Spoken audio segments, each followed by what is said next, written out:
I'd like to play a little waltz that I wrote about 22 years ago in a place called Marino.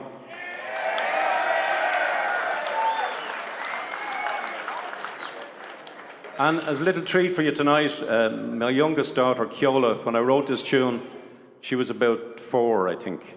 She's a little bit older now. And she's playing the fiddle. And we've worked out a little harmony for this tune, so she's going to join us for this one. Keola.